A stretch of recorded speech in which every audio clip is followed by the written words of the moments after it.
Congratulations Hakan for being runner-up for 2 consecutive years with 2 different teams. Instant karma for Hakan, Mr. Runner-up. Wah, ini jelas dari Milanisti yang masih salty dengan keputusan Hakan join Inter.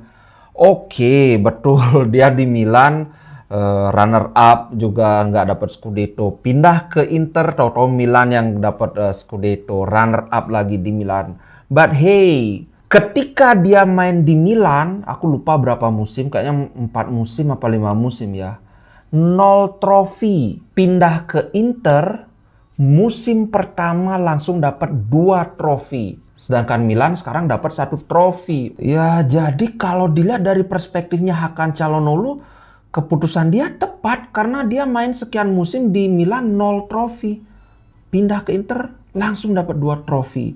Dan aku berani bilang permainan Hakan Çalhanoğlu di Inter dibandingkan ketika dia di Milan itu, dia jauh lebih bagus di Inter. Jadi memang ini perpisahan yang saling menguntungkan gitu kan. Milan dia untung karena ketika Hakan pergi, Milan dapat Scudetto. Hakan juga beruntung karena ketika dia cabut dari Milan, dia dapat trofi langsung. Dan permainan dia sudah menuju the next level gitu sih menurutku.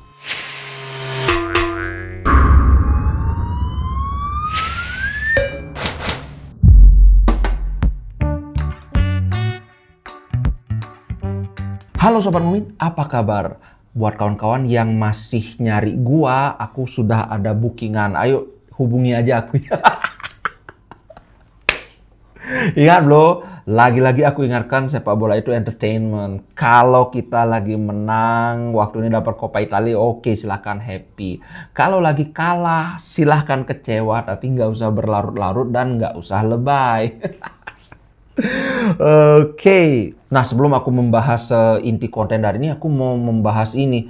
Kemarin ada yang nyeletuk, wah ini kayaknya ada yang main sabun ini. Sassuolo kayak nggak semangat banget main. Yang semangat itu cuma Raspadori. Waduh.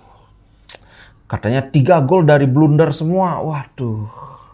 Aku tadi udah lihat ininya, rekaman highlightnya pertandingan Milan karena aku nggak nonton. Aku ngeliat golnya ya memang ada blunder, tapi aku nggak ngeliat itu ada kesengajaan. Nah, yang aku mau tekankan buat kawan-kawan Inter, kecewa boleh, tapi nggak usah salty kayak gitu. Mari kita jadi gentleman, sportif. Scudetto dimenangkan oleh Milan, kita beri selamat buat AC Milan. Oke, udah kelar, nggak usah lagi. Wah, ada main sabun. Wah, ada yang curang. Wah, ada kong kali kong. Aduh, enggak. Di satu sisi ya memang bener Sassuolo udah nggak ada target. Jadi kalau mereka main tidak ada kelihatan ngotot-ngototnya, ya wajar-wajar aja. Ya gimana orang-orang nggak ada ini? Kalau sekarang dibalik misalnya, apa Sampdoria kemarin kelihatan ngotot mainnya? Enggak juga kan? Mereka bertahan total kan? Mereka yang ada di pikirannya gimana caranya supaya nggak malu kebobolan terlalu banyak kan. Bahkan ketika mereka kebobolan 3 gol itu, kalau tim-tim lain kalau udah kebobolan itu kan kalau ininya pingin menang kan pasti menyerang. Ini sudah 1 gol tetap bertahan, 2 gol tetap bertahan, 3 gol juga tetap bertahan. Jadi ya wajar-wajar saja. Oke, sekali lagi mari kita menjadi gentleman, berikan selamat buat AC Milan. Atau at least kalau terlalu sakit hati ya udah nggak usah kasih selamat, tapi ya tetap nggak usah nyebut-nyebut soal sabun lah, Calciopolis jilid 10 lah, nggak. Oke.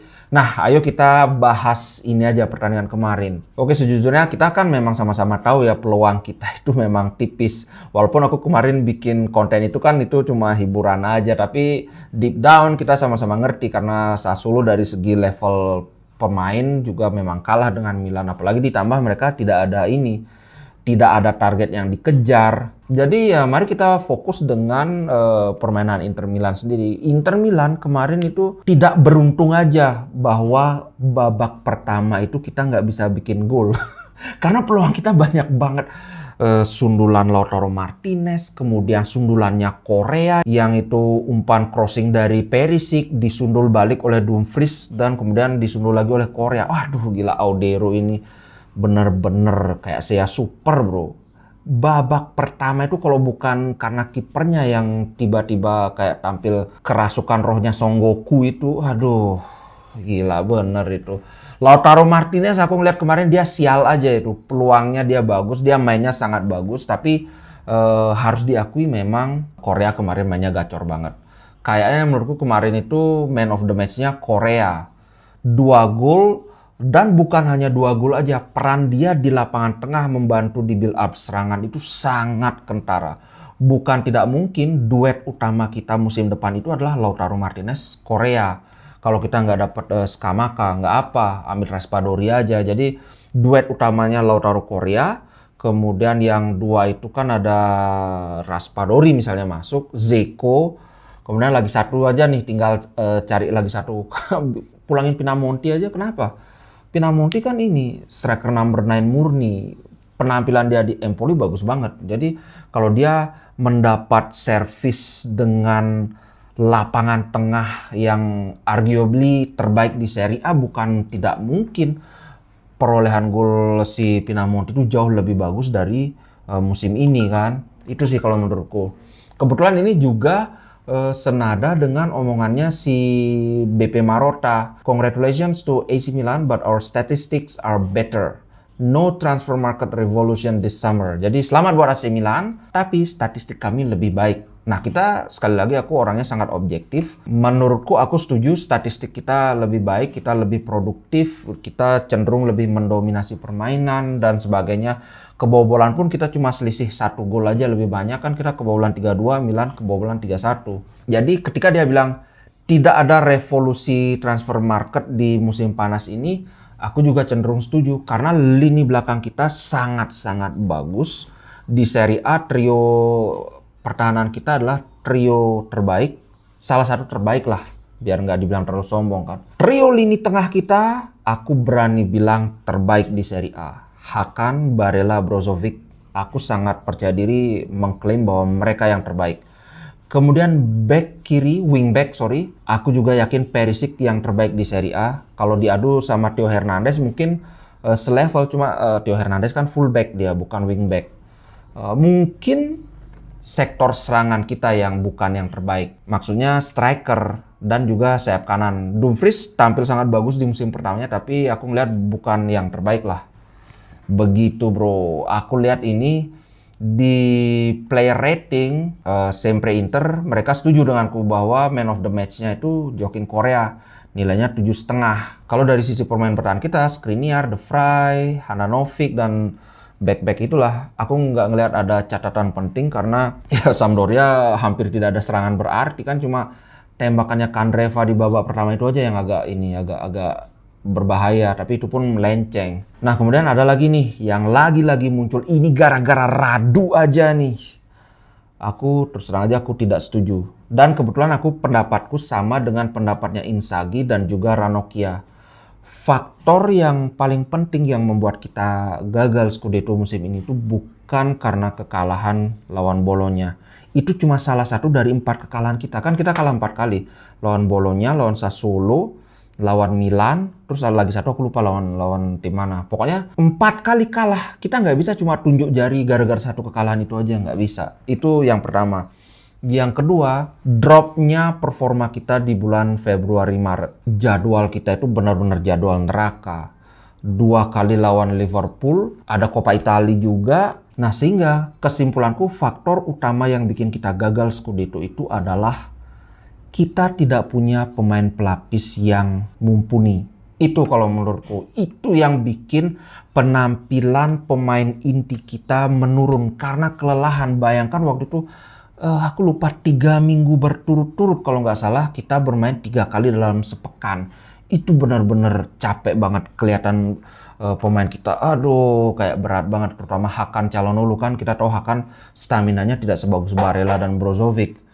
Itu menurutku faktornya. Maka aku setuju sekali dengan Marotta. Tidak ada revolusi di transfer musim panas. Bahkan aku akan lebih setuju lagi kalau tidak ada jual pemain bintang.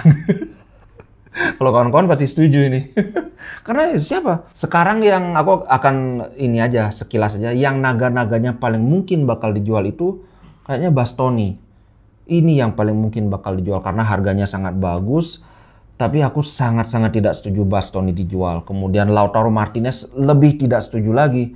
Karena musim ini dia tampil menggila. Aku optimis musim depan Lautaro Martinez bisa bertarung di Capocannonieri, memperebutkan top scorer. Itu kalau menurutku.